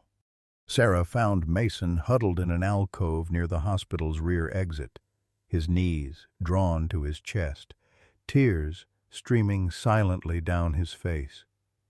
She approached cautiously, then sat beside him on the cold linoleum floor, not touching, just present. "He's going to die, isn't he?" Mason whispered after several moments. "Dr. Marquez is one of the best veterinary surgeons in the state," Sarah replied, neither confirming nor denying his fear. "And Ranger is strong. He's survived worse." Mason turned to her, his eyes red-rimmed but intent. "You know him better than anyone. Tell me the truth." Sarah sighed, recognizing the futility of platitudes with this perceptive child. "The truth is, it's serious. The bullet fragment they couldn't remove after the bank incident has shifted, causing internal bleeding. But Ranger has a fighting chance, especially with someone like you to come back to." Mason nodded, absorbing this. "Dad can't afford the surgery. I heard Dr. Marquez." "Money isn't something you need to worry about," Sarah assured him. "But it is," Mason insisted. "If Dad spends all his money on Ranger, the judge might think he can't take care of me." His voice cracked. "I don't want to lose both of them." Sarah felt a pang of admiration for this child's insight, coupled with sadness that an 8-year-old should have to understand such adult concerns. "Mason," she said carefully, "there's something I need to tell you, something I should have said sooner." She took a deep breath. "I've been helping with Ranger's expenses from the beginning." The boy looked at her, confusion evident. "What do you mean? The shelter waived their adoption fee because I'd already covered Ranger's care. The special food your dad's been buying, I arranged a standing order with the pet store, prepaid. Even his medications have been covered." Mason's eyes widened. "Does Dad know?" "No," Sarah admitted. "And he probably won't be happy when he finds out. He's a proud man. Your father?" "Why did you do it?" Mason asked. Sarah looked away, gathering her thoughts. "Because I owed it to Ranger, and to your mother." She met his gaze again. "And because sometimes, when we've failed at something important, we need to make amends however we can." Before Mason could respond, A commotion near the front of the clinic caught their attention. Raised voices echoed down the corridor, unfamiliar at first, then recognizably the mayor's booming baritone and Mrs. Pemberton's sharp soprano. Sarah stood, helping Mason to his feet. "Let's see what's happening." They returned to the waiting area to find it transformed. At least 20 people from the town meeting had crowded into the small space. Mayor Jenkins stood near the reception desk, apparently in heated discussion with Thomas. Mrs. Pemberton sat rigidly in a corner chair, arms crossed, while several other residents clustered in conversational groups. "What's going on?" Sarah asked, keeping a protective hand on Mason's shoulder. Thomas turned, his expression a complex mix of confusion, suspicion, and cautious hope.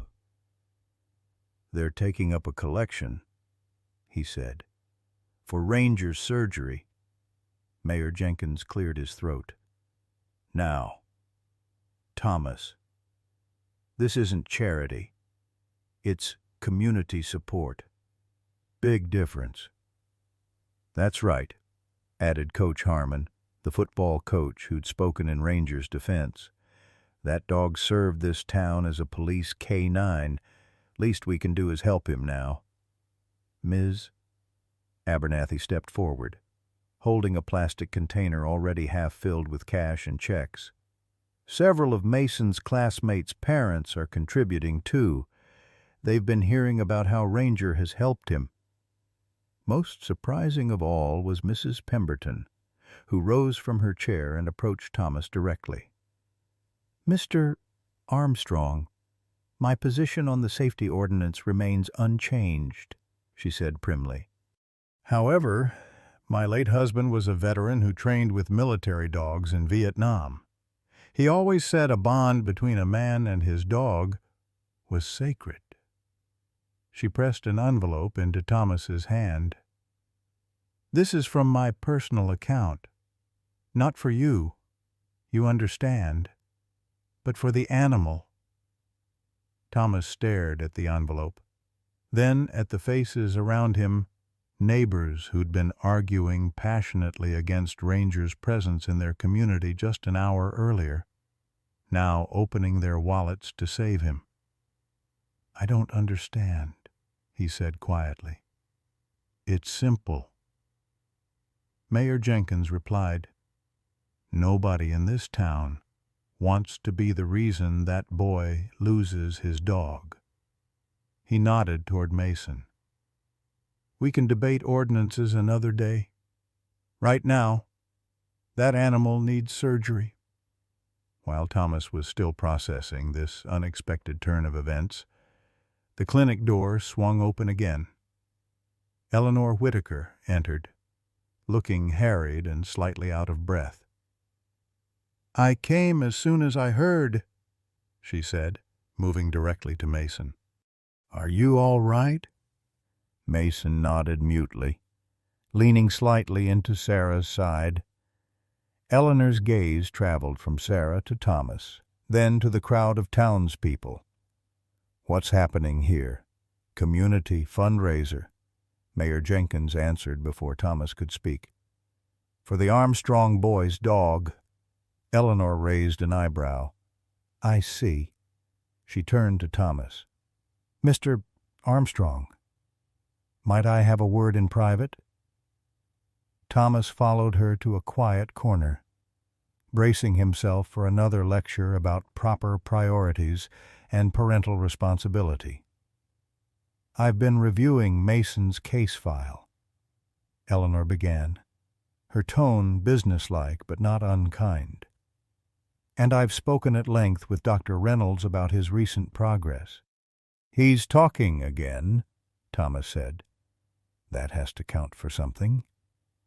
"It counts for a great deal," Eleanor agreed. "As does his improved sleep pattern, increased socialization at school, and reduced anxiety symptoms." She glanced toward Mason, who was now accepting a hot chocolate from Ms. Abernathy. "The transformation is remarkable." Thomas waited for the but he was certain would follow.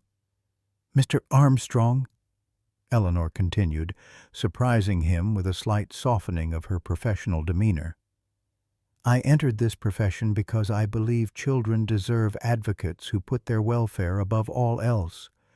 Sometimes that means making difficult, unpopular recommendations." "And what's your recommendation in Mason's case?" Thomas asked, tension evident in his voice. Eleanor met his gaze directly. "I'm recommending that the court maintain your full custody, with regular check-ins from family services for the next 6 months." Thomas blinked, momentarily speechless. "You're not going to recommend placement with a foster family?" "No," Eleanor replied. "That would clearly not be in Mason's best interest at this time." She hesitated, then added, "particularly given his unique bond with Ranger."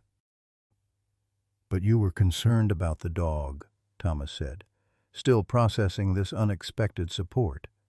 "I'm still concerned about proper supervision and safety measures." Eleanor clarified, "But I'm not blind to evidence, Mr. Armstrong. Mason is healing. Whatever unorthodox methods have facilitated that healing, the results speak for themselves." She handed him an official-looking document. "This is my preliminary report for the court. The hearing is still scheduled for Monday, but barring any unexpected developments, I believe the outcome will be favorable." As Eleanor moved away to speak with Mason, Dr. Marquez emerged from the surgical area, her face mask pulled down around her neck. "Mr. Armstrong," she called, "we're ready to take Ranger into surgery now. The paperwork's complete, and it appears the financial concerns have been addressed." She glanced at the container of donations with raised eyebrows.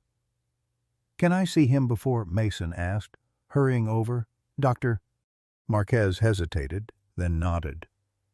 "Just for a moment. He's sedated, but he might recognize your voice." Mason followed the veterinarian through the swinging doors. Thomas close behind. In the preparation room, Ranger lay on a stainless steel table, an IV in his foreleg, his breathing slow and measured. Despite his sedation, his tail thumped weakly against the metal when Mason approached. "Hey, Ranger," Mason whispered, gently stroking the dog's head. "You're going to be okay.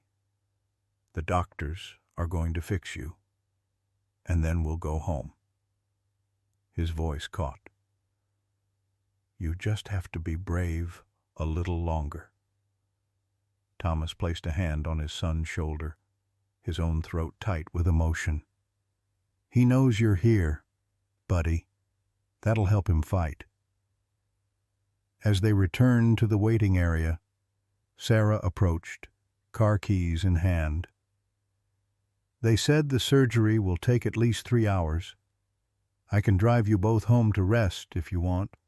Thomas shook his head. "We're staying." The next few hours passed in a strange blend of tension and unexpected community. Most of the townspeople eventually departed, but a core group remained: Sarah, Ms. Abernathy, Coach Harmon, and, surprisingly, Eleanor Whitaker.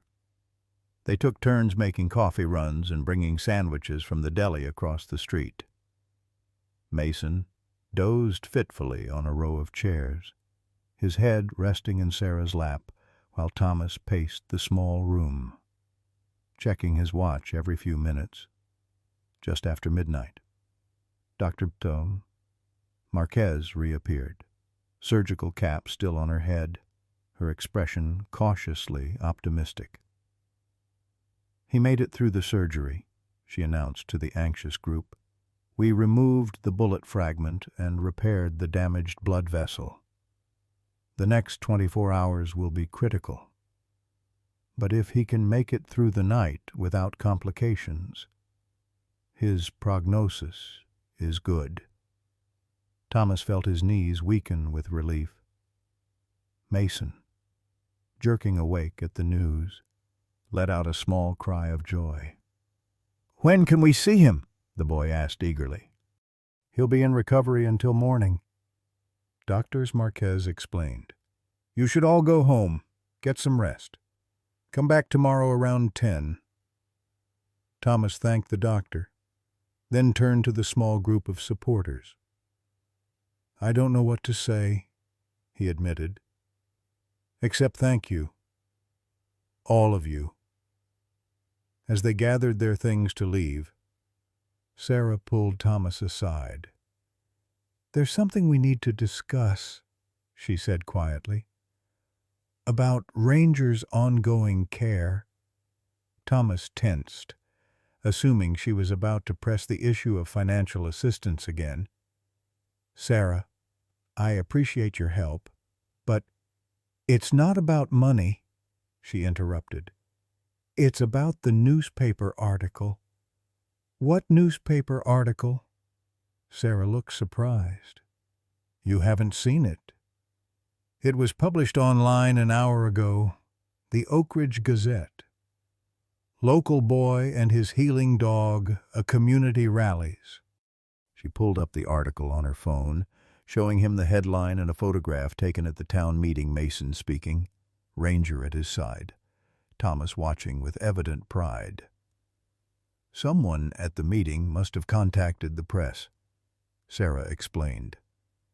"The reporter interviewed several people who were at the animal hospital tonight. It's quite a story." Thomas skimmed the article with growing alarm. It detailed Mason's trauma after losing his mother, his selective mutism, and his remarkable bond with a former police dog who had been present at Catherine's death. It quoted Mayor Jenkins describing the community fundraiser. Ms. Abernathy praising Mason's progress, and even included a statement from Eleanor Whitaker about the therapeutic benefits of animal companionship for traumatized children. "This is personal," Thomas said, anger rising. "Mason's struggle. Our family's grief, it's not a human interest story for public consumption."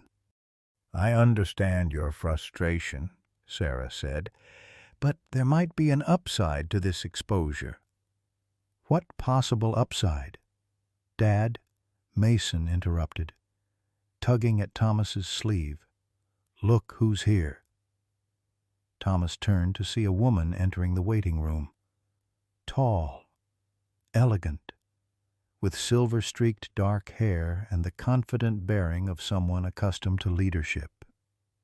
It took him a moment to recognize her Senator Margaret Holloway, their state's junior senator, known for her advocacy on mental health issues. "Mr. Armstrong," she greeted him, extending her hand. "I was in town for a community forum when I heard about your son and his remarkable dog. I hope you don't mind my stopping by." Thomas shook her hand automatically, still processing this surreal development. "Senator, this is unexpected." "I won't intrude long," she assured him. "I just wanted to meet Mason, and to let you know that your story has touched many people already." She knelt to Mason's level. "Your dog sounds very special. I had a therapy dog myself when I was recovering from an accident many years ago."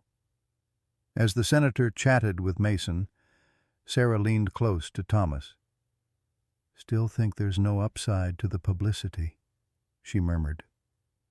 The next morning, Thomas awoke on his living room couch, stiff and disoriented. After returning from the animal hospital, he'd been too wired to sleep properly, dozing fitfully while reviewing the court documents Eleanor had provided. Mason had finally fallen asleep around 2 a.m., emotionally exhausted. Thomas checked his phone, 7:38 a.m., and 17 new notifications. The local news story had apparently gained traction overnight, shared across social media platforms, and picked up by larger news outlets. His email inbox contained interview requests from 3 different television stations. He was still trying to process this when his phone rang. Dr. Marquez from the animal hospital. "Mr. Armstrong," she said, her voice tight with controlled urgency. "You need to come to the clinic immediately. It's about Ranger." Thomas's heart sank. "Is he—" "He's alive," the veterinarian assured him quickly. "But there's been a development you need to see for yourself. Bring Mason." Thomas woke his son, explaining the situation as gently as possible. They dressed hurriedly, both tense with fear about what awaited them at the clinic. When they arrived, Dr. Marquez met them at the entrance, her expression unreadable. "Before we go in," she said, "I should prepare you. Ranger had a visitor early this morning. She left something with him that, well, you'll see." She led them through to the recovery ward, where Ranger lay in a large kennel, eye-view lines still attached to his foreleg, his abdomen wrapped in bandages. He was awake, his amber eye tracking their movement, tail thumping weakly against the bedding. But it wasn't Ranger's condition that stopped Thomas in his tracks. It was the framed photograph propped against the kennel door, a picture of Catherine, smiling broadly, her arm around a younger Mason at what appeared to be a hiking trail. It was a photo Thomas had never seen before. "Who?" he began, then noticed the envelope beneath the frame, his name written in an unfamiliar flowing script. "A woman came at dawn," Dr. Marquez explained. "She said she was a friend of your wife's from nursing school. When she read the article about Mason and Ranger, she realized the connection and wanted to help." With trembling fingers, Thomas opened the envelope, unfolding a handwritten letter inside. As he read, his legs weakened, forcing him to sit on the nearby bench. "Dad," Mason asked anxiously, "what is it?" Thomas looked up, tears filling his eyes. "It's from someone who was there that day," he said softly. "A teller at the bank. She was hiding near your mom during the robbery." He swallowed hard. "She says your mom saved her life by pushing her into the vault before the shooting started." 3 months passed, bringing summer's full heat to Oak Ridge. The desert bloomed briefly after a rare July rain, painting the usually monochrome landscape with splashes of wildflowers, nature's reminder that beauty could emerge from the harshest conditions. In the Armstrong backyard, Thomas sat on the newly built deck, nursing a cold lemonade as he watched Mason and Ranger in the grass below. The German Shepherd moved more deliberately since his surgery, a slight hitch in his gait, the only visible reminder of his near-death experience. Mason tossed a tennis ball in a gentle arc, careful not to make Ranger stretch or jump too much, a protective instinct that had emerged during the dog's recovery. "Looking good out there," came a voice from behind him. Thomas turned to see Sarah Morgan climbing the deck steps, a folder tucked under one arm. She'd taken to stopping by on Sunday afternoons, initially to check on Ranger's recovery, but gradually becoming a fixture in their weekend routine. "He gets stronger every day," Thomas replied, moving over to make room on the bench. "Dr. Marquez says he's exceeding all expectations." Sarah settled beside him, watching the boy and dog with a specialist's eye. His movement patterns are almost back to normal. Another month, and you'd never know he'd been injured. They sat in comfortable silence for a moment, the kind that had gradually developed between them, neither awkward nor presumptuous. Just peaceful coexistence. "I brought something for Mason," Sarah said eventually, tapping the folder. "Final approval came through yesterday." Thomas smiled. "He's going to be thrilled." Since Ranger's surgery and the subsequent media attention, life had changed dramatically for the Armstrong family. Senator Holloway, true to her word, had taken an interest in their story, connecting them with resources for childhood trauma recovery. The custody hearing had been a formality, with the judge not only confirming Thomas's guardianship but commending his innovative approach to Mason's healing. More surprising had been the community's response. The proposed dangerous dog ordinance had been tabled indefinitely, replaced by a new initiative supporting therapy and service animals. Mason and Ranger had become minor celebrities, invited to schools and community events to demonstrate the bond between a traumatized child and his healing companion. Even Mrs. Pemberton had softened, though she still insisted that Ranger wear a special red vest when walking past her house, a compromise Thomas had readily accepted. "Dad, Sarah," Mason called, jogging toward the deck with Ranger following at an easy pace. "Can we show her the new trick?"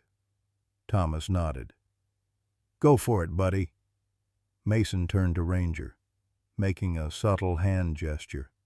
The German shepherd immediately lay down, rolled to his side, and placed a paw over his eyes, playing dead with theatrical flair. Sarah laughed, genuine delight lighting her usually reserved features. "Impressive. Did you teach him that?"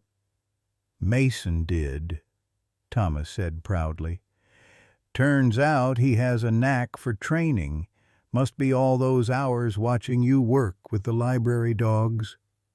The Reading with Ranger program had been Sarah's idea, bringing specially trained dogs to the Oak Ridge Public Library to help children with reading difficulties or anxiety. Mason had started as a participant, reading aloud to the dogs to build his confidence, but had quickly become a junior assistant, helping other children overcome their fears. "Speaking of the program," Sarah said, opening her folder, "this came through yesterday. Official therapy dog certification for Ranger." She handed Mason a laminated card with Ranger's photo and credentials.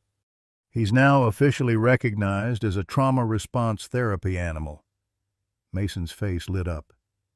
"Did you hear that? Ranger, you're official."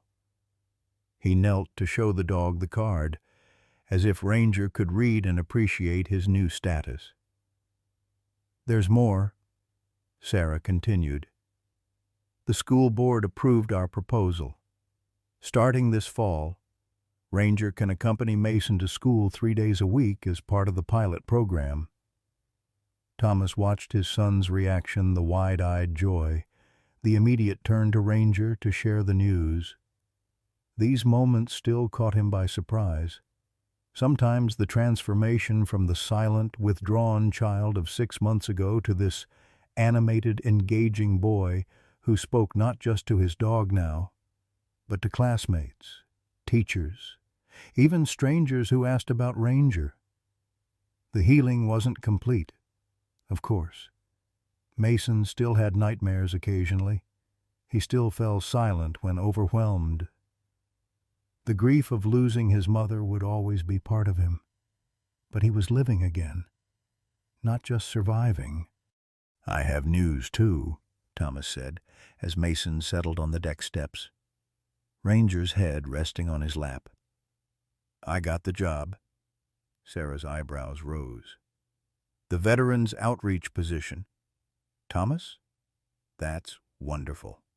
After years in construction, Thomas had recently applied for a counselor position with a veterans support organization in Oak Ridge work that would draw on his military experience while allowing him more flexible hours to care for Mason. The interview process had been rigorous, the competition steep. "I start next month," he said. "Regular hours, benefits, and I can bring Ranger occasionally when we have veterans with PTSD. We're going to help other people like us," Mason added solemnly. "People who got hurt inside where you can't see." Thomas felt a familiar tightening in his chest, that mixture of pride and sadness that parenthood had become. Watching his son process adult concepts no child should have to understand. Sarah reached over and squeezed his hand briefly, a gesture of support that had become more frequent in recent weeks. Thomas found himself looking forward to these small touches, these moments of connection with someone who understood loss and healing in the same visceral way he did. As the afternoon lengthened into evening, they moved inside to prepare dinner, a Sunday ritual that had evolved naturally, with Sarah bringing fresh vegetables from her garden, Thomas grilling, and Mason setting the table for 3 instead of 2. Ranger took his customary place on the special bed in the corner of the dining room, watchful but relaxed, secure in his place in their reconfigured family. After dinner, as Sarah was preparing to leave, Mason disappeared into his room, returning with a carefully wrapped package. "I made this for you," he said, presenting it to Sarah with solemn ceremony. She unwrapped it to find a framed drawing. Mason's artistic skills had flourished in recent months. The picture showed 4 figures standing together: Mason, Thomas, Sarah, and Ranger, all holding hands or paws beneath a large tree. Above them, floating in a sky filled with clouds, was a smiling woman with Catherine's features. "It's all of us," Mason explained unnecessarily, "including Mom, watching over us." Sarah's composure slipped, tears welling in her eyes. "It's beautiful, Mason. Thank you." Later, after Mason had gone to bed and Sarah had departed with the drawing carefully tucked under her arm, Thomas sat on the porch steps with Ranger beside him. The night was clear, stars scattered across the desert sky like diamonds on velvet. "You know," he said softly to the dog, "when I signed those adoption papers, I thought I was saving you." He rubbed behind Ranger's ears, earning a contented sigh. "Never occurred to me you'd be the one doing the saving." Ranger shifted closer, resting his head on Thomas's knee, a simple gesture of companionship that spoke volumes. Inside, Mason slept peacefully, his nightmares kept at bay by the knowledge that he was protected, understood, valued. Down the street, Sarah Morgan placed a new drawing on her previously empty refrigerator, allowing herself to imagine a future different from her solitary present.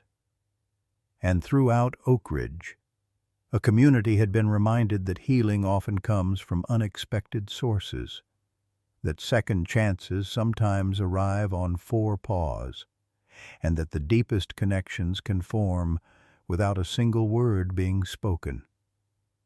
As for Ranger, he simply did what he had always done, remained present, attentive, loyal.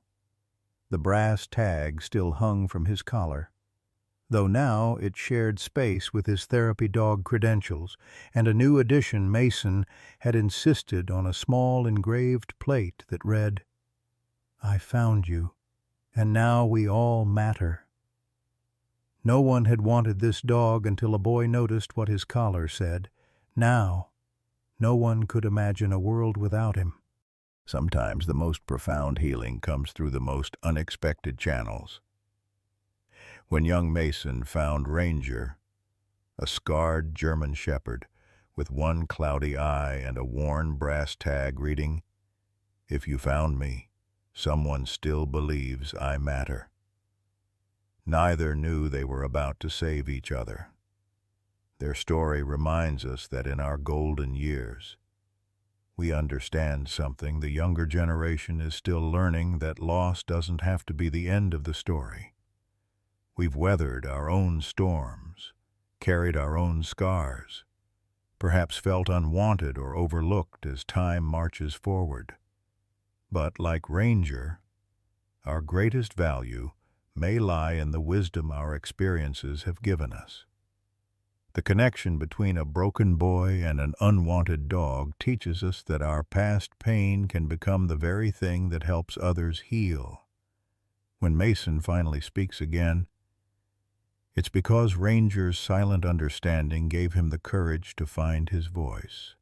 As we enter this chapter of life, perhaps our greatest gift to the world isn't our achievements or possessions, but our capacity to listen, understand, and simply be present for those who are hurting, proving that sometimes the ones nobody wants are the ones who save us all.